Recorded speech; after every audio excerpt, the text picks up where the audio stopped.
Welcome guys, কেমন আছেন সবাই? আজকে আমরা দেখব স্টুডিও 2523 এডি ফটোকপি মেশিনে কিভাবে ডুপ্লেক্স ফটোকপি করা হয়। ডুপ্লেক্স মানে হলো আপনার এই সাইডেও লেখা থাকবে, এই সাইডেও লেখা থাকবে। এরকম ফটোকপি গুলো কিভাবে করা যায় সেটা আমরা আজকে শিখবো। তো চলেন আগে ফটোকপি মেশিনটি অন করে নিই। অন হয়ে গেছে।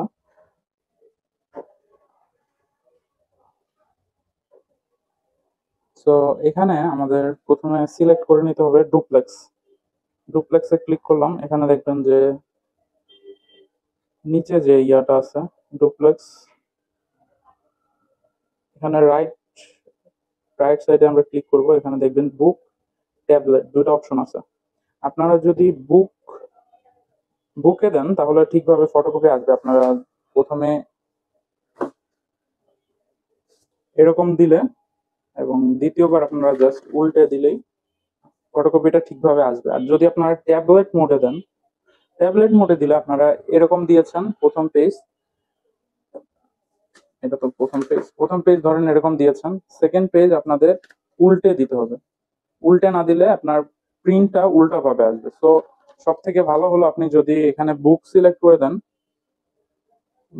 করে দেন, এটাই সব থেকে ভালো হবে।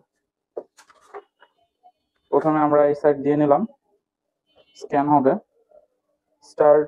আপনি যদি কপি আরো বেশি দিতে চান, আমরা ডুপ্লেক্স সিলেক্ট করে দিয়েছি, এখন আমরা যদি যে কয় কপি করতে চাই ওই কয় কপি এখানে আপনারা টাইপ করে দিতে পারবেন। তো আমি 1 কপি করব, স্টার্ট দিলাম।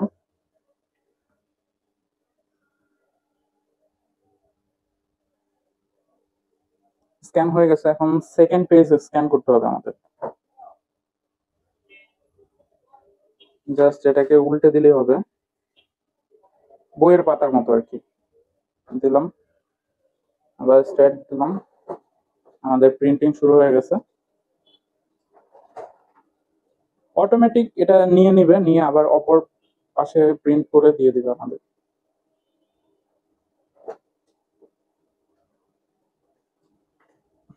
আমাদের ফটোকপি হয়ে গেছে, এই যে এই পাশ।